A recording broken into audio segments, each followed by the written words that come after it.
Foro Republicano presenta.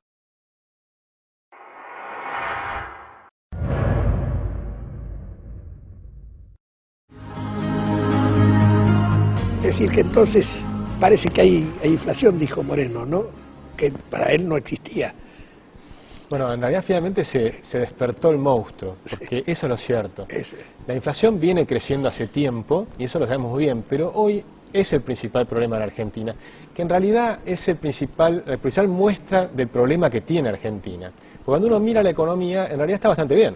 Uno mira que la economía está creciendo, posiblemente va a crecer 3,5% este año.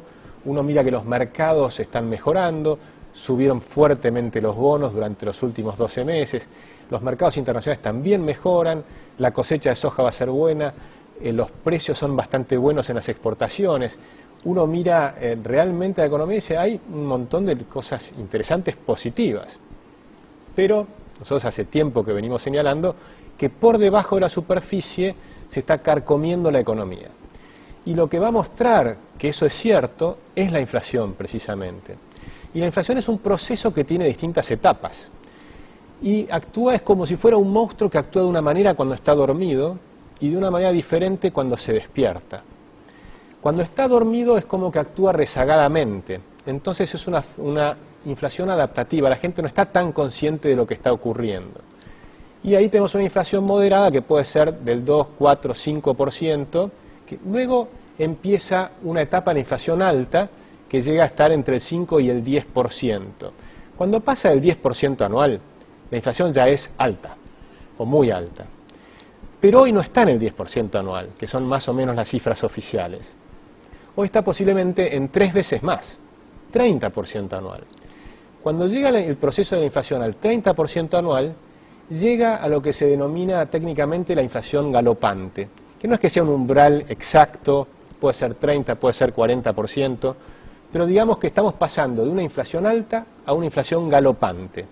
La diferencia es cuando la inflación es galopante, la gente es consciente, muy consciente de lo que está pasando, no importa lo que digan las cifras oficiales. Entonces cambia su conducta económica. Cambia su conducta económica, empieza a ser muy consciente, empieza a cambiar su forma de comprar. Empieza a comprar a principio de mes, empieza a darse cuenta que si espera a comprar hasta fin de mes, los precios pueden ser más altos. Empieza a estar cautelosamente a mirar qué pasa con el dólar. Si el dólar está tranquilo, entonces no se preocupa tanto. El día que el dólar se empieza a mover, entonces ya empieza a jugar... Casualmente hoy tocó 90 por primera vez. Hoy tocó 3,90. Sí, y 4 va a ser un número psicológicamente importante.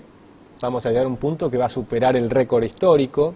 Cuando supere ese récord histórico, estamos fuera de las marcas, digamos, y uno va a ir empezando a ver, bueno, ¿qué pasó durante estos años?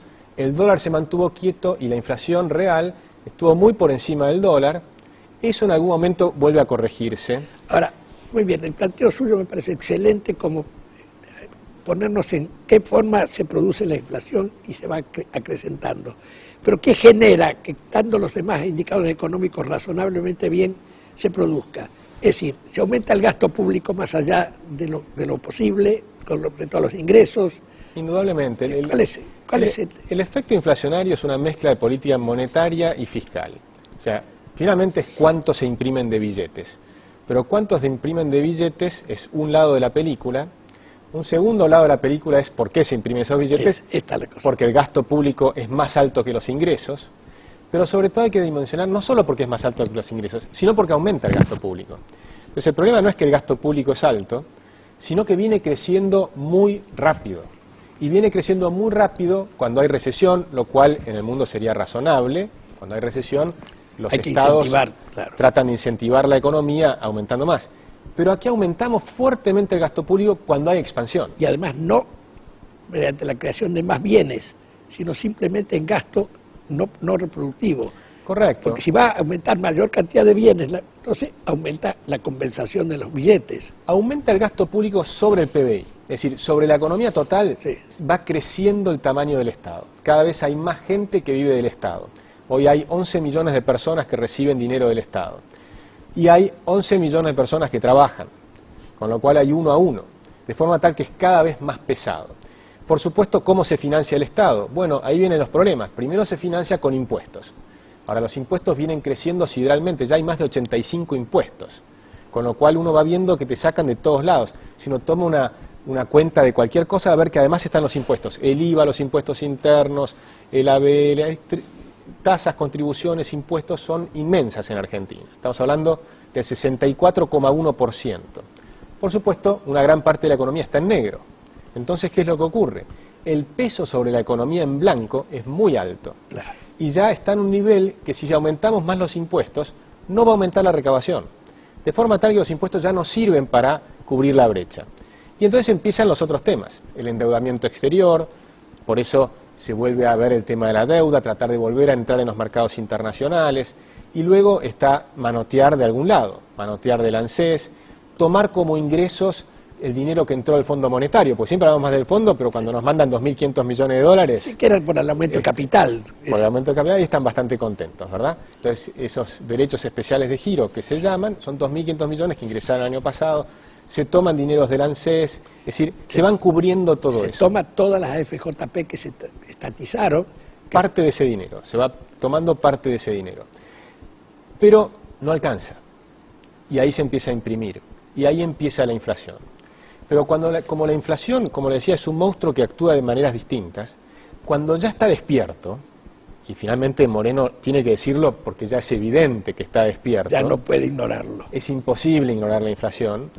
Entonces la gente actúa distinto. Y entonces empieza una carrera, que es lo que vamos a ver los próximos 2 años, entre qué sube más, el dólar, la inflación, las tasas de interés. Y eso que vamos a ir viendo, hoy claramente la inflación está por encima de las tasas de interés y está por encima del dólar. Si eso lleva bastante tiempo, digamos en los próximos 12, 18 meses, que se adelante la inflación al tipo de cambio de las tasas de interés, en algún punto es probable que, y a las tarifas públicas, claro, que están semicongeladas, entonces en algún punto viene el Rodrigazo. Y eso es el temor que van a tener. Ahora, el Rodrigazo ya ocurrió, la inflación ya viene, yo supongo que eso enseña a los gobernantes. Y se me ocurre que más allá de lo que dicen, tienen que estar muy preocupados. De forma tal que saben que la batalla electoral va a ser el fin del 2011.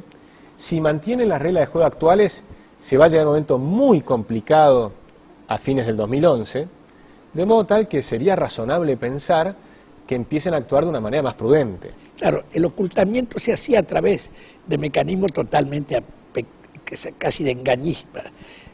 Me contaron un episodio concreto. El pollo está costando 13 o 14 pesos el kilo salido de las pollerías, pero Moreno le intimó que el 5% de las ventas le gana 5 pesos el kilo.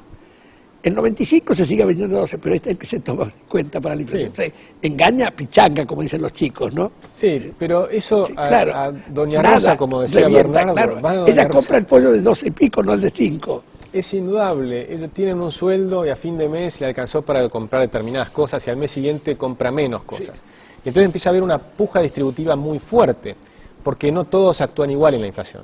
Entonces, ¿qué ocurre? Los sindicatos que tienen mucho poder, los que están bien organizados, que tienen poder extorsivo contra la sociedad, pues pueden cortar o paralizar el país, entonces esos suben sus sueldos rápidamente.